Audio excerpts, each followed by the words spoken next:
Well, hello everybody, and welcome to yet another edition of Metaworld News. This week, you are getting our headlines for the week ending today, and today is it's the 5th of the 5th. Now, let me work out that one out. 555. No, I think we're in the 2000s and something, aren't we? It's not the year five. Seriously, it's the 5th of May of the year 2019. Yes, indeed. That's the one that don't fit, you see. Yep. And yeah, these are the headlines for that week. Now, my name is Mal Burns. Pleased to meet you, folks. I'm joined by Jay Vatloud, who's multitasking, running our cameras and stuff, and will be chirping in now and again. So, welcome, James. Oh, thank you, Mal. It's fun to be here. And you can follow me on Twitter at twitter.com/malburns, Malburns, all one word in that case. And we have an additional Twitter feed for the show, which is twitter.com/metaworldnews. Again, all one word. Just as the show title behind us is. The latter deals with social virtual worlds in specific, whereas my own personal feed, which is the one I feature here mostly, is all sorts of stuff to do with human computer interfacing and haptics and virtuality in the broader sense of sort of developments and stuff. Interesting stuff, basically. Okay, and talking of interesting stuff, I might as well switch here to the first of my highlights, which is, let's see, this came up on April 29th, so it would have been last Monday, I think, something like that. Anyway, it's actually a post at road2vr.com. That's road, as in the things you drive a car on, the word, and then two to, and then VR the letters. So road2vr.com, and it's a quick VR about a VR story called The Great See Now. Which is a Philip K. Dick inspired story. It's not actually a Philip K. Dick adaptation. And it's available on Oculus Go, which is one of the lower things, Samsung Gear VR, and Google Daydream. Hmm. And basically, let me see. I mean, as the headline here says, available on mobile VR. Obviously, a Google Go, not a Google Go, an Oculus Looks Go. like that device hasn't been set up yet. You can do that in the Google Home app. Oh Oh, dear, oh okay. dear, oh dear. Right, okay, sorry about that, folks. Anyway, some years ago, even if there isn't a machine called the Chico. Right.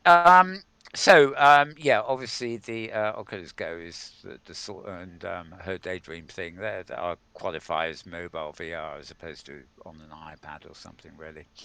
Anyway, it's a 37-minute sci-fi adventure, and it costs $6 on all platforms, including versions on Steam, Oculus Store, and Google Play, not, of course, the App Store for Mac.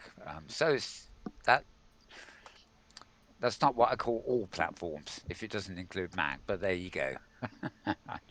Obviously, whoever wrote this has never heard of anything that isn't Android or PC, I suppose. Right. Anyway, I was looking at these pictures and stuff like that, and I thought for something that works on a low res machine, the graphics look pretty nifty. And Philip K. Dick's as an inspiration can think of um, you know hard push to think of better inspiration. Well, there's a lot more, of course, but definitely good inspiration there. Hmm. So there we got our picture at the top, which sort of shows you the faces look a bit cartoony, but otherwise the graphics look pretty nifty. So moving on from that. Right, the title, this is uploadvr.com. That's upload as in whiz bang, send files up online, and VR as in the letters VR, uploadvr.com. And the title of this post is How VR Tracking Works. And you've got a nice little picture there. Oh, sorry, How VR Positional Tracking Systems Work is the full title. And yeah, basically it's a what is and how done it and who done it and where done it and let's do it kind of thing, including a video which I'm not going to play. But if you've ever been curious as to exactly how all those tracking systems work to figure out where your position in the scheme of things is, you've got a hell of a lot of information here. You can see from my scrolling that there's a lot of it, a lot of movies you can watch there too. And finally, I have got to the bottom. So, positional tracking, the A to Z of info, I suppose, something like that. Anyway, that's at uploadvr.com. Moving on, this is a site called highfidelity.com. It's highfidelity.com. Now, if unless I'm wrong, this is oh no, it is High Fidelity's own blog. Okay, Hmm. Philip Rosedale, their CEO, actually frequently writes for Medium. So, and I think that's actually called High Fidelity too. But let's go on. Despite the changes that Philip Rosedale's platform has been making, and about refocusing on the desktop and everything else, he's actually written this piece for the blog, 18 Reasons Why VR Will Make It. And he's talking about VR being about doing, not just seeing. New standalone devices coming this summer will offer 18 degrees of freedom and are likely to change the growth rate of the industry. And yeah, it's a 4-minute read according to the blog. I think it is Medium, I think it's an embedded version. And posted on April 29th, which is the beginning of the week. Um, but as I say, it's not about high fidelity. It's as such. It's just a general article here on. Well, you can see a lot to read, not much to see. Although I've got an Atari controller. I don't know where that came into it. Anyway, a bit of old school from Philip there Yeah, too, I yeah. guess. So find that at highfidelity.com. Right, moving on. More top 10 sort of highlight stuff. This is the top 10 augmented reality and virtual reality trends for 2019, according, yes, it's according to somebody, it has to be, according to the founders of the up and coming Or Show. Or is, it doesn't actually, well, one of the founders is Tish Shoot, who I know rather well, but I don't think she's particularly involved at the moment. No, this is co-founder Ori Imbar and chair Tom. No, so it's the modern people, not the actual founders, to be honest. But Or is Augmented Reality something Expo. I can't actually remember his full title anymore. But it's been going for quite a few hours, and it's a great resource of video interviews too. All the sessions are posted up on YouTube, more or less as they happen. And, for the 2 or 3 days of this conference, their YouTube channel is flooded, with about 20 or 30 videos a day. So it's a great resource. Even if it probably take it the next year to replay them all. So well, this post is at readwrite.com. So it's the word read write squashed together, not read and write, just readwrite.com. And as I say, it covers the top 10 trends that people see for the all show. So enabling AR, VR, that's a bit of an obvious one, isn't it? Year of the Creator, advertising, marketing, gaming, esports, location based entertainment, humanities, privacy, ethics, enterprise, future mobility, AR, cloud, WebXR, and 5G. And yeah, I've been tempted all week to make the big thing is the rollout of 5G at the moment, and there's been all sorts of controversy. And the latest one on UK radio this morning is that the Met Office, they're the people that give us our weather forecast and everything else, are very upset that it's going to come out so quickly because apparently the satellites and the technology they use for getting the weather forecast is not exactly the newest, and the 5G signals are apparently going to mess up their reception of weather data. So they won't be able to tell you what the weather's going to be anymore because the 5G signals are going to interrupt it. Also, of course, there's the usual worries about 5G being a much more powerful signal. We've got our Bluetooth, we've got our Wi-Fi, we've got our 2G, 4Gs, and everything else, and a lot of it, means radiation is traveling through our bodies, and sort of makes you wonder, if there's any going to be any health threat in, 5G. There was a wonderful post. I think it was earlier this week, or at least in the last couple of weeks, announcing that Britain will be having its first major test of 5G. I forget what it's one of the major web companies I think is doing it at the Glastonbury Festival this year. In other words, everybody attending Glastonbury will have these super fast, better than broadband, mobile signals. And it's got a picture of some typical Glastonbury goers. And the obvious comment, you'll have to laugh at this. The obvious comment is, well, that's one way to fry the old hippies.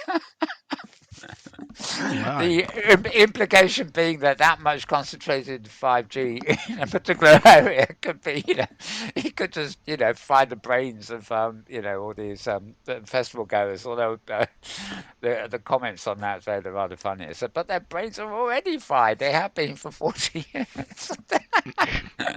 You can guess. You can guess. Anyway, moving on. Moving on. Yeah. So readwrite.com. The top trends coming up for the All event.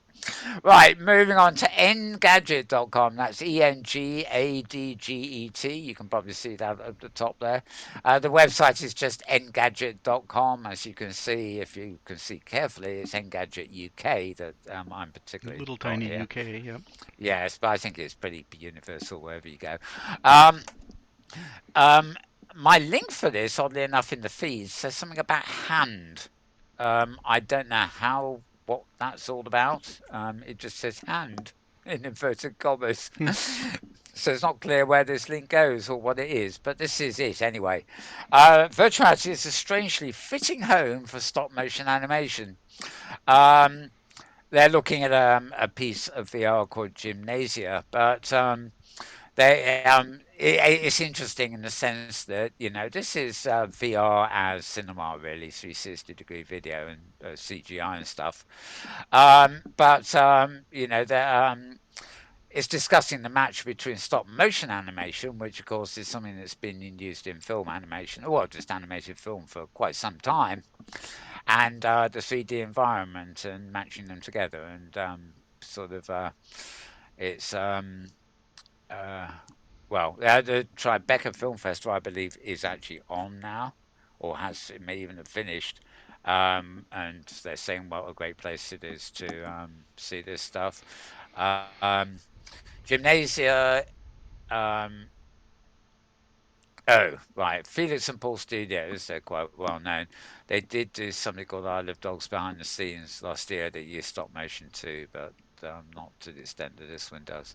I must say that, the puppets and the sort of look of some of this looks a bit like a children's, puppet TV program, doesn't it? But I don't know. Anyway, quite well acclaimed that one is. So if you're interested in VR experiences, I should scroll down to find out where you can get it if you can get it. So I suspect it's oh, that's quite a nice picture of it. I love the mood of some of these things. I suspect this is something that it doesn't appear to tell us unless I scroll so fast that I mixed it. Um 6 minutes long. Okay, I'll just leave you to read that article. It doesn't say whether it's available on, say, Oculus Go or where it's actually available yet, or maybe it was only at the film festival. But it certainly looks nice enough to eat, so to speak. Right, moving on, moving on. Right, this is something called the Meta Movie Project. Now, one of my links on another channel wouldn't go there, but this one did. This is actually a Kickstarter campaign. And I actually got the link to this from Philip Rosedale because uh, although they don't say so explicitly, clearly the platform they're using for this meta movie project is actually high fidelity, and they seem to have got $4,000 out of a less than eight. Well, they're halfway to approximately $7,500. Um, I'm not entirely sure, what the funds there relate to. Maybe that's just what they need in the bank to get started. I suspect it's something like that, because it does seem a bit open-ended. The idea is basically they're going to make a movie or movies set in the metaverse. Well, ask me what that is, and I would say machinima. But in fact, it's not actually a movie because they want to use the interactive components of presumably high fidelity, although I suppose it could be open somewhere anyway, to have viewers participate in the movie. So I think the final project will work as something you can view or walk into, or if you really want to, star in. In other words, you'd be hired as like an actual actor rather than just a viewer that can walk into an environment. So it seems to encompass quite a lot of things. It will use room scale VR, so it obviously is not going to be something you could just watch on a screen like a video. Um, the author, Jason Moore, here is obviously a filmmaker. He wondered what it'd be like to be inside the movie. He's been chasing that dream his entire life. As a filmmaker, I've used every tool and technique I can find to make my own work as immersive as possible. So when virtual reality technology became available, I jumped right in. And this is a series of ongoing series of experiments exploring immersive interactive tongue twisting. No, sorry, interactive storytelling inside virtual reality metaverse, combining cinema, video games, interactive theatre, and role-playing activities like Dungeons and Dragons to create an entirely new way to experience the story from the inside. Yeah, from the inside. In a meta movie, you don't just watch the story; you're part of it.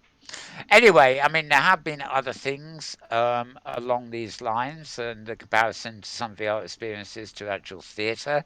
And, obviously, when social worlds are concerned, you're talking about audience participation. So, not everything is new here, but look at this poster, for example, for one of the productions, The Heist, starring you. Can't fit all that on my screen, can I? But you get the Mm. idea.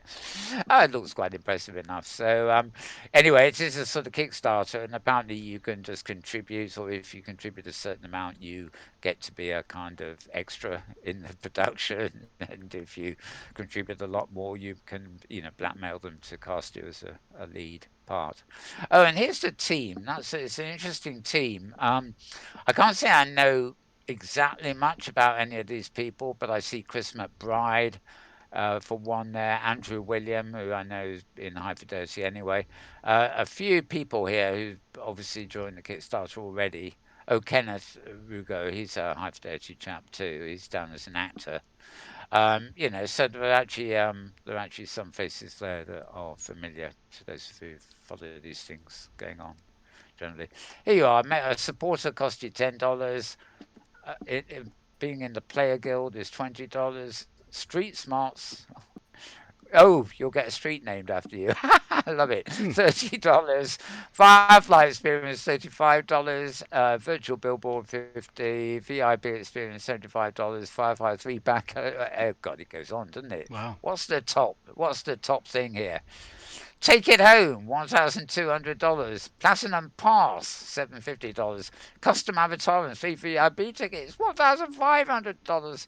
Epic Group VIP Party, $4,000. Yeah, that's going to be some party, or at least it better be at that price. Right, okay, enough of that.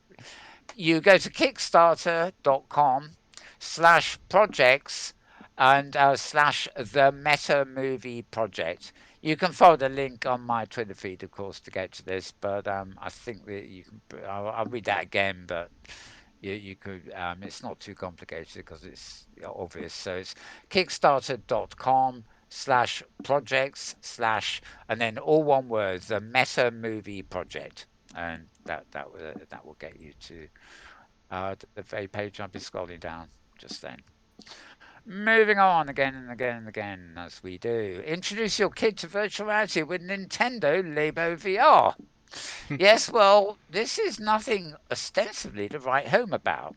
Um, Apparently, it's cardboard contraption on cardboard contraption, and well, it says nothing about the Labo VR kit and Nintendo's foray into virtuality should work. Compared to other virtual reality systems, the frame rate is sluggish, the graphics are full of crap.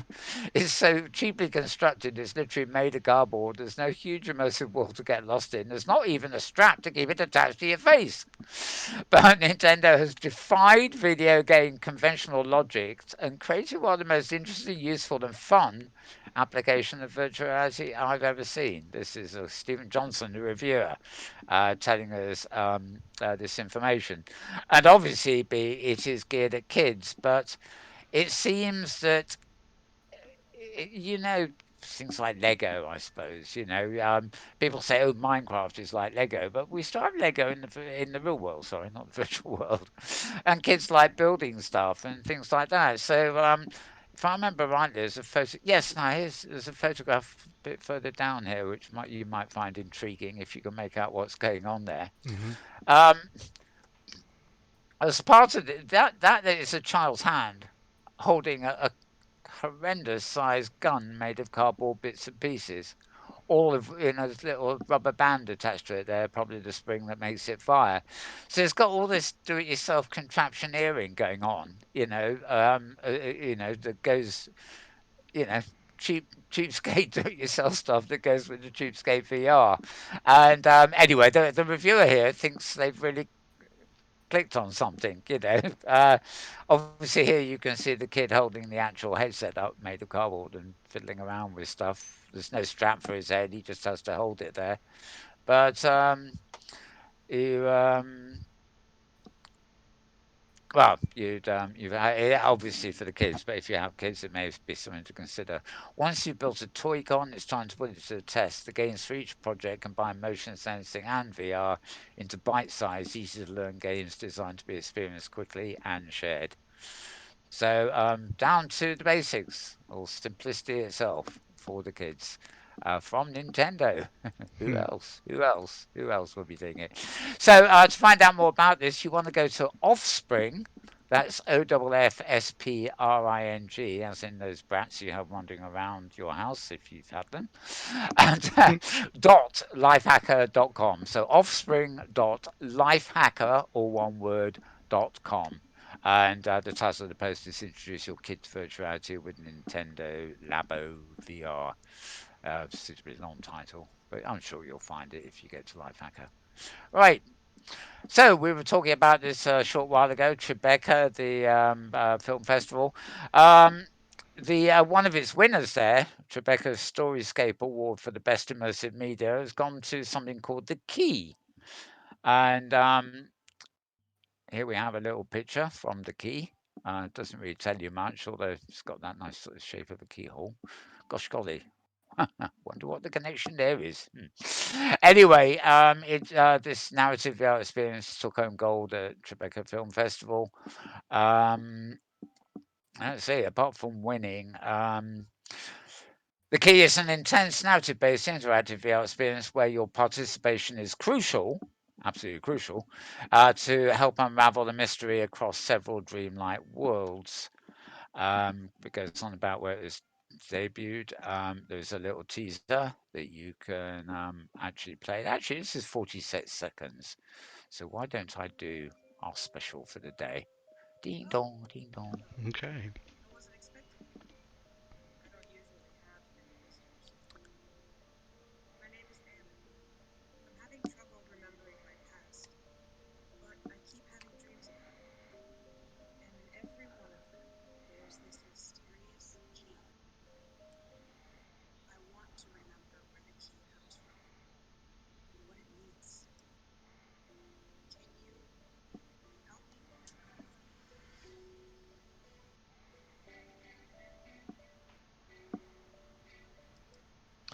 Okay, well, I doubt if you, even that was very low volume even for me. Although Hmm. I had the volume slider way up full. So go figure.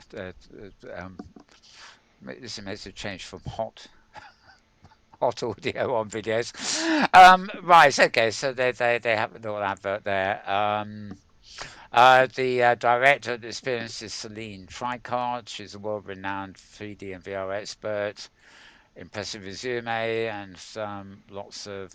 She's been making big waves in the VR industry for some time now. Hmm. Gosh golly, yes. Well, that figures, doesn't it? Um, she wanted to expand her past 360-degree filmmaking to create a more impactful, immersive experience for audiences. Um, Viewers have become numb to 360 video in a way that's unfortunately become all too familiar. She wanted to take a more abstract approach, so instead of a 3D 60 film experience, she chose to immerse the user in a dark VR world, um, complete with my mouse has scrolled me way down further than where I was. Oh dear, trust me. Right, okay. So Sun Ladies, that's another one of the things she actually did. So you can go to the article and read all about. There she is herself, apparently, holding her 360 camera. Don't those things look? Hmm. Okay, this is the new art of filmmaking, isn't it? Yeah, I yeah. bet, I mean that's almost as clunky as a headset. In fact, I wouldn't surprise me if there are people who actually wear a headset while they're using that camera. I don't know, but that should really be worn on the head, I think. Because that way. The person doing the filming doesn't actually get in it, Well, as but long you as it wear it on the has head image with a stabilization. helmet. Yeah, with a helmet and like an umbrella effect. And yeah, you're right. It would need what do I call it? Yeah, stabilization or what did it? Suspension. That's it. A suspension Oh, mechanism, yeah. so that you can move your head, but the thing on top would barely wobble. I don't know. It would. I can imagine you could have accessories for it, like an umbrella that slots in the top. And you just wear it on your head. I mean, if you're going to wear these contraptions on your head anyway, then why not go the whole hog and have a multi-functional, multi-layered thing on your head and, go around in a wheelchair, attach it all. Sorry, rabbit hole. By Right. the way, Going into if you, film I am production. I am being silly here, folks. Just in case you wondered, I'm not actually advocating the idea of, it's like a sort of wedding cake or something, isn't it? You've got these different layers of things that you can stack up on your head so that you're experiencing things and filming things and got shelter from the rain and everything all at once. So dear, we might as well just invent some kind of bubble and force field to wander around with. Anyway, you'll find us at vrscout.com. And that article is there, and as you can tell from my scrolling, there was quite a little bit of sort of background stuff here. And I didn't. I was looking for this earlier, but that tells me exactly what's going on. Today is actually the last day of the Tribeca Film Festival. It's going on now in New York City, and it ends literally today. So as I said, it's sort of still going on and it's finished at the same time. If you see what I mean. Ah, I was right on both counts. Right. Sorry. Let's move on. It's a silly season, isn't it? April snow instead of April showers, etc. Right. This is a site called Campus Technology. So it's Campus, Campus, and then the word technology, but squashed together. So it's campustechnology.com and it's under articles. And it was on the 22nd of April, this. It was actually published a bit before it came through to me, but if you look back to 04/22/19, you'll probably find it. Um, Basically, it's an article for educators. Obviously, education, like everybody else, wants to adopt the latest and greatest in interfacing and stuff. After all, you're teaching skills and possibly teaching the generation of the future who actually have to use these more seriously. This ed tech trends basically they're worried that funding is a major roadblock to adopting augmented VR, augmented reality and virtual reality in education, which probably goes without saying, really. But if you want to know a little bit more about that, then you want to go to campustechnology.com, and there's a couple of links on that page, including market research stuff too. And the complete report is available online for a fee. So I guess if you're an educator with a budget, you may care to get that as well. Right, moving on to where are we? And this time we are on media.com. Andrew Julian has various posts here. Obligatory picture, of course, showing people. What is? Yes, it's an Oculus headset. Why? It would be, wouldn't it? It's almost ubiquitous now, the Oculus headset, as opposed to any other. Yeah, overview, virtual reality, and education. So we're back on the education track here. His challenge to create an interactive informational environment where users can learn more about how VR can be used in a specific field and final result and well everything else like that. VR capstone tour. He's got a video there. That is one of the author's things. I must say it doesn't look particularly exciting, but I guess in education and stuff like that, it's probably more about functionality than um, mind-boggling graphics. Um, some schematics for his classroom.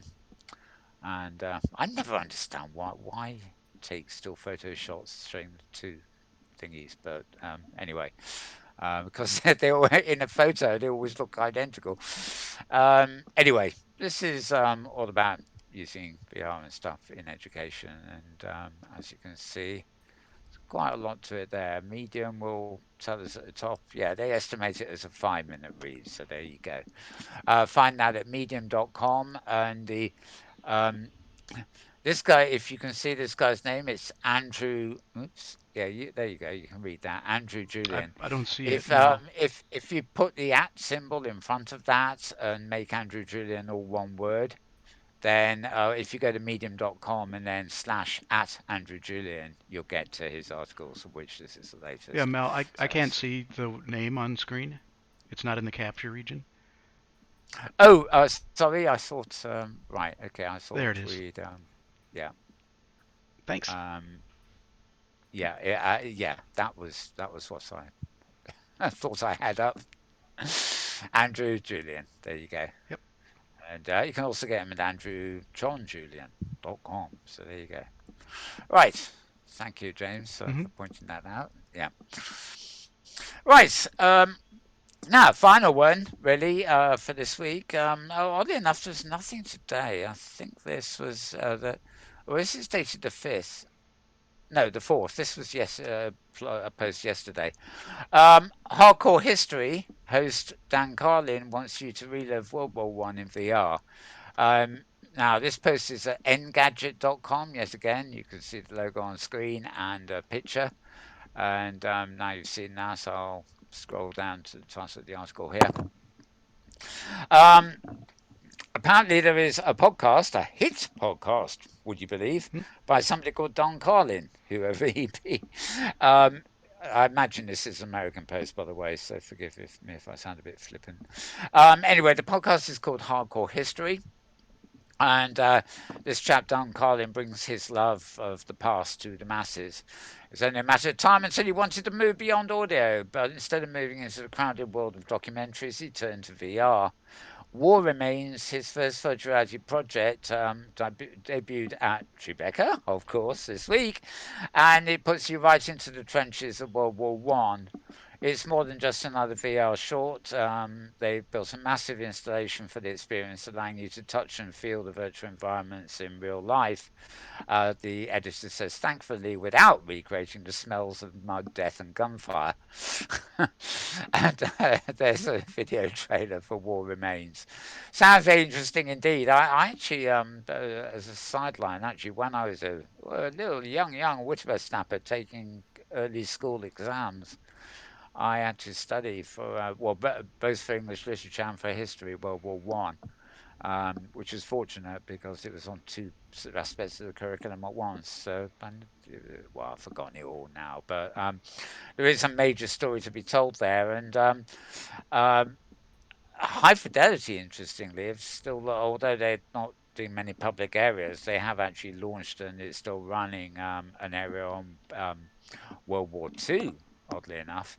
Um, but in Second Life and a few other places that have also have been World War One experiences. Hmm. There's one actually that's hosted up in Oxford here in the UK, And it's not just a build of the trenches that you walk around, but you look underground and see how the tunnels connected to the trenches and then went all the way back to presumably safe areas. And there's a whole ecosystem down there. I mean, people were hanging out in the trenches, ready to take the cue to jump up and go running to the enemy and fire on them. But everything else was going on down there too. People had to live there. They had to.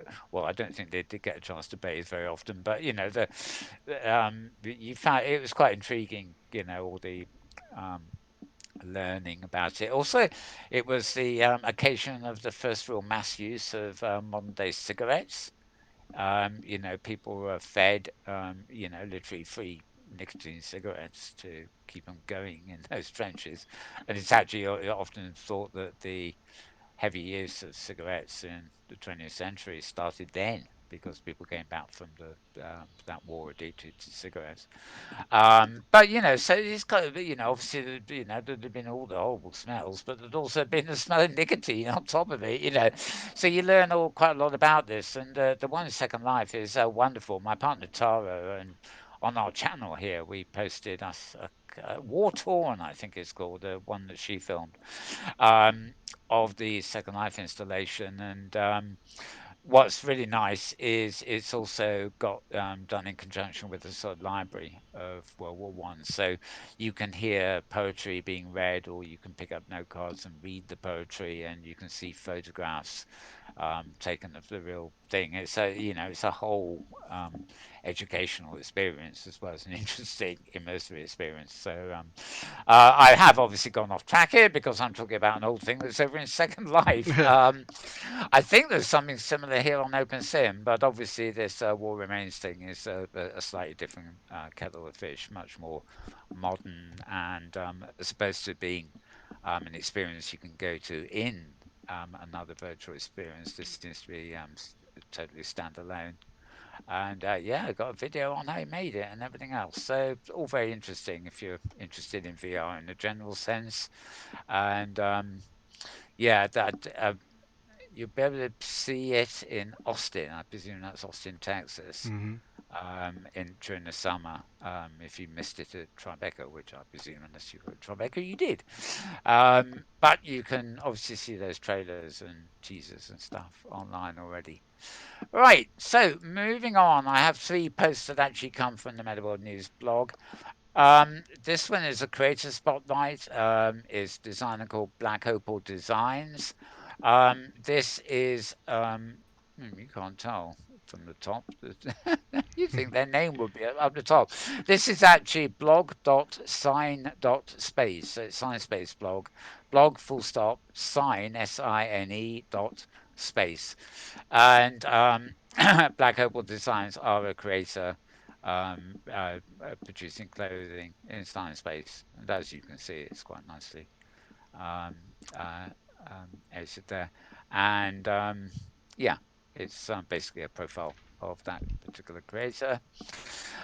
Alt Space VR, there was some reason I've got this here. I can't remember what it. Oh, this is the last one actually. Um, oh yes, yes. This apparently came as a surprise to uploadvr.com. AltSpace VR doesn't actually meet the requirements to run on Oculus Quest or to be available in the Oculus Quest store, which, given that it's on Oculus Go, is a rather odd, weird. But anyway, they're planning to sort it out by August. So go Hmm. figure. I'm not a particular fan of AltSpace VR. They do have a lot of PR and a lot of users, but I think that's I've been in there a couple of times to for a meeting or a talk or something else like that, and there's just about five or six odd avatars, and all we're doing actually is standing in front of a what I call video on a prim. It's just the event actually is not in AltSpace VR at all. It's they're just using it as a gimmick to get you going there and watch something you could probably watch easier and with better fidelity on the web itself. So you were about to say, James, oh something that that about that image there. It looks like it's the musician Reggie Watts in the background. It looks like the avatar I've seen for him in there. oh right Okay, well, I'll take your word for that. He's not actually, as far as I can see, he's not So mentioned the in there. suspenders and the afro hair. The braces, Yep. yes, as we call them. Yeah. Yep. Allspace VR is a social VR platform with a focus on communication, events, and activities.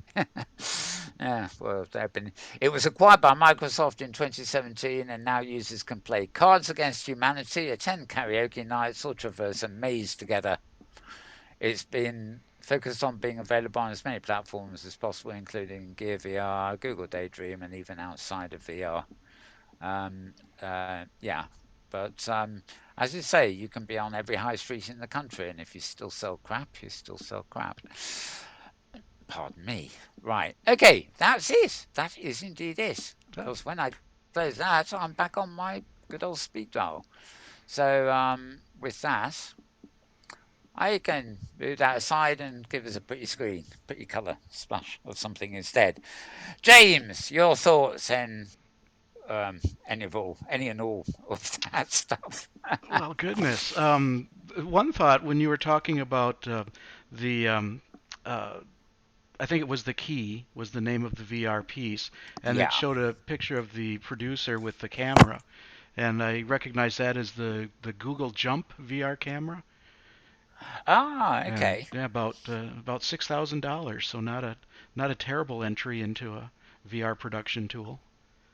Yeah, for a professional tool, that's probably not bad. And I like the way you call it a camera. It looked like Yeah, yeah, I suppose it's all the lenses of a modern type of camera, but to me it looked like cameras plural and like I don't know, it looked like about 50 of them in a circle. yeah. But yeah, okay, so that's the Google. And yeah, $6,000 is not because in British money, well, that's probably 5,000 British money by now. Yeah, But yeah. no, so I'm sure it's you gone know, up from where I found it too. I think I see yeah, a it's new probably version out here. not the sort of thing to go idly into a shop and buy. But if you really had a deliberate, an actual purpose for it, or Yeah, wanted to yeah. move into 360 video, I mean, I remember. Oh, this is a long while ago. I have family who lived on some islands way off the west coast of Britain. They're actually subtropical because they were in the Gulf Stream, and I spent some time down there many years ago now, and I was taking a camcorder around and literally filming every possible walk in every direction, both inland and around the coastlines. And I figured, right, well, I'll get home and I'll digitize those, and then I'll make up like CD-ROMs where you can choose your own direction and maybe even burn them and sell them locally. Hmm. But it was really bad timing because I did this on the cusp of the point where the analog camcorders, which I was using, actually went digital. And the idea that you would actually plug in and digitize your footage in real time, hours and hours of it, um, sort of faded. It was videotape quality.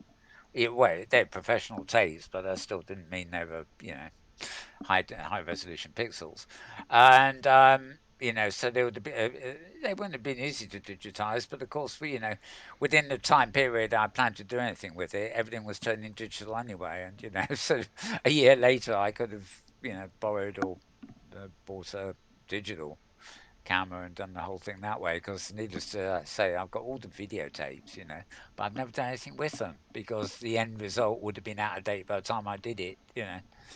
Um, which was a bit of a shame. But I imagine, these days, if you had, if you were serious about filming something like that in 360, that would be the way to go because the output is not only 360 video, but it is digital too.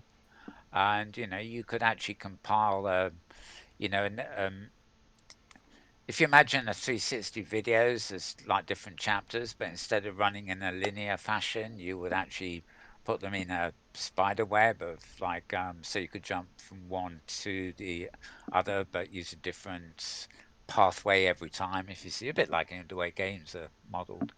Hmm. Um, yeah, I mean, if I had the energy, I bet you I can't even carry that thing Oh, at my age. I don't know. But I must say, looking at it, I think, oh, that'd be a cool thing to have. Well, yeah, and then But the software to stitch it together. Yes, yeah. Well, I presume on something that All price, yeah, all yeah, I automatic. presume that's Yep. yeah, it's done automatically. Yep. Yeah, but yeah, I don't think I have any aspirations to be a RL movie maker again these Aw, it's a days. shame. All the technology races along without you, and Yeah, yeah. yeah, I don't know. I mean, I wouldn't actually mind if I found somebody who actually had one of those. I wouldn't mind borrowing it for a day and going fiddling to see what I could do with it. But yeah, I don't Indeed. think. Yep. I think it's a bit much of an investment on my part now. Oh well, yeah. So yeah, interesting stuff. Anyway, I think so. Oh, right. I asked you to remind me, and I've remembered myself. Before we go, I'm going to just put out a little request from us here, or from me anyway. It's actually several weeks since we had an in-world review. We've actually gone for the whole of April without an in-world review, which puts paid to my idea that there's at least one a month. In-world review is a sort of companion show to this, except we no longer use it for reciting the news headlines. It's strictly interview and possibly more what's described as open-ended discussion. We like to get guests in to talk about their own thing and talk about each other's things and all sorts of things. Just make for interesting discussion and listening. And we haven't had one for a while. One which we thought we were doing. I'm still waiting for the person who was begging us to do it for her to get back in touch. She is on OpenSim actually, and another one which was included somebody from Ivadosi, and they'd actually have an OpenSim or even Second Life avatar. I don't know why I thought they did. So it's the usual thing of waiting until they've got a bit of time to spare to set that stuff up to come in here. Either that, or we build a studio and appear as totally different avatars over on a different platform. But I'm thinking more of the standard things going on in Open Simulator itself, and I know from the Discord channels, both my own hypergroup one and a whole load of other ones, that there is an awful lot happening. Um, but I find myself pressed for time. I'm fine being a host, I'm fine asking questions and setting up the logistics of all these things, but I don't have the time to wander around finding people doing some of these things and saying, would you be interested in coming on the show and that kind of stuff. So I'm very interested if there's anybody out there who'd like to sort of work with us a bit. It's not a paid job or anything, but be the kind of researcher for In World Review where you um, dig up people who we could usually interview or get involved in a discussion. And it could be to talk about their own project if it's interesting enough, or it could be to join in a sort of collective conversation and just, just a personality thing where they tell us about what they're doing and what they think of the current state of affairs in the world and the virtual world for that matter is. The whole gamut of stuff really, because I would like to see us do at least one show of the Unwell Review series a month. I'd very, very much not. I really don't want to see it fizzle away, if you see what I mean. And I think if there is anybody out there who fancies just hypergridding around or whatever and meeting people, or maybe knows a lot of people already and sort of finding interesting people, just checking that they're on voice and can be, do talking as well as posing. And, so anyway, if there's anybody out there who fancies that, or maybe you don't, but you know somebody who would be the perfect fit for that kind of thing, and pass the message on, I guess we would be grateful. All nice and exciting. We definitely, all these things.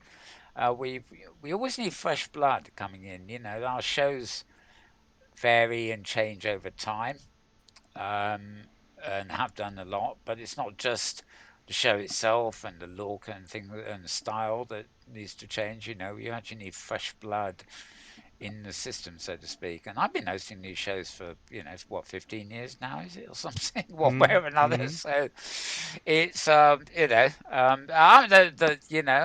there's opportunities for anybody who wants to host a show too, or to host editions of the In Work Review or something like that. I'm not too precious about it. I'm more precious about the standards and the quality of the show than I am about me being on it. So anyway, let us know your thoughts on that, and if you have any. I also keep forgetting to ask you, James. I know you do sometimes keep an eye on the YouTube channel while we're broadcasting to see if anybody's been commenting. I know it's very rare because Hmm. most people watch this in replay, but I take it there's nothing. No, Um, no, no no. comment. Just myself watching today. Right. Oh dear. So there's nobody out there jumping up and down Not saying, no "Hey, one's hey, yes, I can hear you. I can hear you. jumping How in do the I get in aisles. touch?" Right, right. You can direct message me as Mal Burns, MALBURNS, one word, at twitter.com. You can send a DM via Twitter. Or you can just write to Mal at inworldreview.com, and that ultimately finds its way to me too. So, yeah, or you can probably look me up or find me on the hypergrid and all over the place, really. So, yes, that's all very good. Okay, well, for now, it's the end of Another week. another week's camping, Yep. whatever the expression is. Has passed us by. Right. It's passed us by. We will return same place, same time next week, of course. So meanwhile, it's goodbye from him. Oh, it's goodbye from him. Indeed, the two of us. We two are one. Saying farewell for 1 week. See you later and have a good one.